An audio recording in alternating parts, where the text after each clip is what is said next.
છેલ્લાના 14મા વચનામૃતમાં 13 પ્રશ્નો છે. કીર્તન બોલતા હતા સંતો મહારાજ કે આજ તો ખૂબ પ્રશ્નોત્તર કરો. એટલે મુક્તાનંદ સ્વામીએ પૂછ્યું, હે મહારાજ, ભગવાન થકી બીજી કોઈ સાર વસ્તુ નથી એમ જાણે છે, છતાં ભગવાનમાં પ્રીતિ થતી નથી, એનું શું કારણ? શ્રીજી મહારાજ કહે છે ને, વિવેક નથી. જો એને વિવેક હોય તો તરત વિચાર આવે પંચ વિષયનું સુખ ક્યાં નથી, મનુષ્યમાં જ છે એવું કઈ નહીં, પશુઓમાં પણ છે. આમ જો વિચાર કરે વિવેકથી તો આપોઆપ એનું મન ભગવાન તરફ વળે.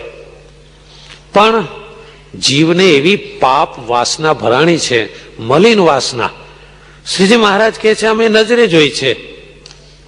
મલિન વાસના કેવી હોય એનું એક ઉદાહરણ મહારાજ બચપણમાં જોયેલું એ હવે રજૂ કરે છે. અમે નજરે દીઠી છે. અમે નાના હતા ત્યારે અયોધ્યાપુરીમાં રહેતા. 11 વર્ષની ઉંમર પહેલાની આ ઘટના મહારાજને હજુ યાદ છે. અમે જયારે અયોધ્યાપુરીમાં રહેતા ત્યારે એક શિવનું મંદિર હતું, ત્યાં જઈને અમે સૂતા. સ્વામિનારાયણ ભગવાન ઘનશ્યામ મહારાજ તરીકે જયારે અયોધ્યામાં લીલા કરતા ત્યારે સવારના વહેલા ઉઠી સરયુમાં સ્નાન કરવા જાતે જાય. પછી રસ્તામાં જે કોઈ ભગવાન શ્રી રામજીના મંદિરો આવે ત્યાં નમસ્કાર કરતા આવે. એ બધા મંદિરોના ઉલ્લેખમાં કનક ભવન, હનુમાનગઢી અને રામ જન્મભૂમિ એનો ઉલ્લેખ છે. એમાં શ્રીજી મહારાજ એટલે ઘનશ્યામ મહારાજ પધારતા.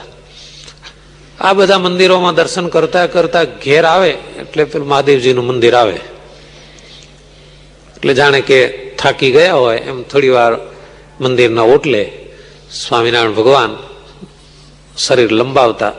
અને એ જ વખતે બરાબર દરરોજ એક કાયસ્થ શિવનું પૂજન કરવા આવતો. શિવજીની પૂજા કરે અને ગાલ બજાવે એટલે ગવા અવાજ કરે હોઠના. પછી વરદાન માગે કે હે ભોળાનાથ, કોઈ દિવસે માણસનો અવતાર દેશો નહીં.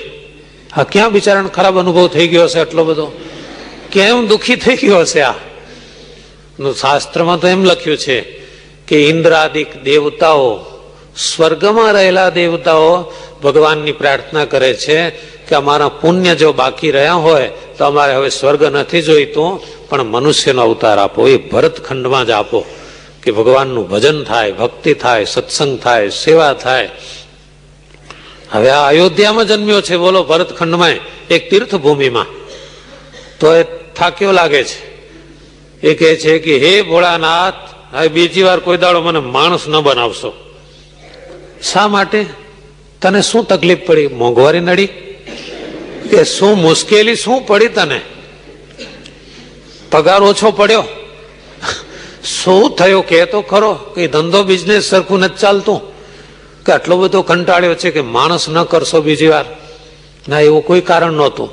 મોંઘવારી નહોતી નડતી, પગારનો પ્રોબ્લેમ નહોતો, ધંધો સારો ચાલતો હતો, તો પછી કેમ તને માણસ નથી થવું? કઈ કારણ? હે મહારાજ ભોળાનાથને કહે છે કે હે ભોળાનાથ, આ મનુષ્ય અવતારમાં તો મર્યાદા મર્યાદા મર્યાદા એકબીજાની રાખી રાખીને મરી ગયા. મન ફાવે એમ વર્તાતું જ નથી. મન ફાવે એમ વર્તવા જોઈએ છે. આમ ના થાય, જો આ વડીલો બેઠા છે આમ ન બેસાય, આમ મર્યાદા રાખ. ઘરમાં મર્યાદા, બહારે મર્યાદા. કોઈનો કાન જાલી તો તરત અમુક કલમ લાગુ પડે. આવી રીતે હેરાન હેરાન થઈ ગયા. આના કરતા તો પશુ થઈએ ને, કોઈ લાજ નહીં, કોઈ મર્યાદા જ નહીં, જેમ ફાવે એમ જીવીએ. તો ભોળાનાથ કદાચ સ્પષ્ટતા કરવા ઈચ્છતા હશે. પશુ થવું એટલે તારે શું થવું છે? કે હાથી થવું છે, ઘોડો થવું છે, બકરા થવું છે, વાંદરો થવું છે? પણ તો પસંદગીમાં સહી કરી દીધી, ટીક મારી દીધી, મને ગધેડો બનાવજો, બીજું કઈ નહીં. બોલો, આવા જીવ હોય છે. પેલું લિસ્ટ હોય ને એમાં તમારે ચોક્કસ જગ્યાએ ટીક મારવાની કે તમારે શું પસંદ છે. અને ગધેડા થવાની પસંદગી ઉપર નક્કી કર્યું, ઉતારી. મને તો ગદર્ભ બનાવજો, કારણ કે નહીં લાજ નહીં મર્યાદા, એવી રીતનું મારે જીવન જોઈએ છે. આની પાછળ, આ માગવાની પાછળ સ્વામિનારાયણ ભગવાન કહે છે કે કાયસ્થની મલિન પાપરૂપ વાસના જ હતી, બીજું કઈ નહોતું. આવી રીતે જીવના હૃદયમાં પાપરૂપ વાસના પેદા થાય છે. આવા જીવને કોઈ રીતે પરમેશ્વરમાં પ્રીતિ થતી નથી. મુક્તાનંદ સ્વામી બીજો પ્રશ્ન પૂછ્યો, મહારાજ આવો જેને અતિશય અવિવેક હોય એ કાયસ્થ જેવા, એને તો પ્રીતિ ન થાય.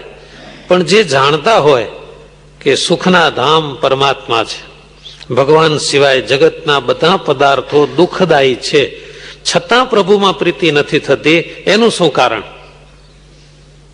એટલે સ્વામિનારાયણ ભગવાન કહે છે કે એને આ જન્મને વિશે અથવા કોઈ પૂર્વ જન્મમાં ખરાબ સોબત, ભૂંડા દેશકાળનો યોગ થઈ ગયો છે, એની અસર એના જીવમાંથી હજુ ગઈ નથી, એટલે એને ભગવાનમાં દ્રઢ પ્રીતિ થતી નથી.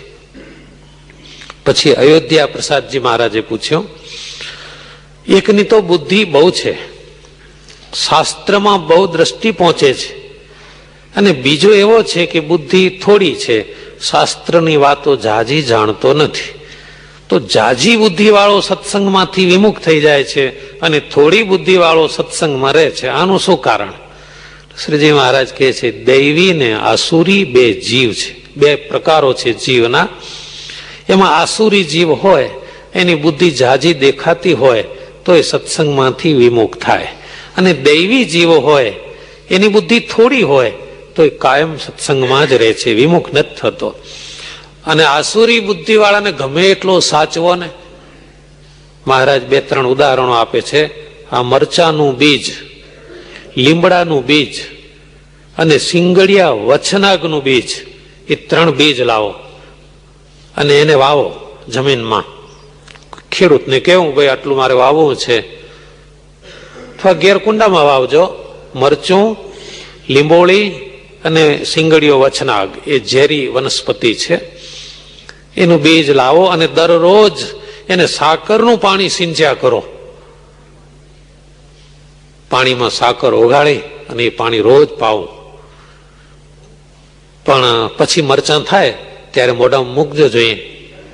હા હા હા, મરચું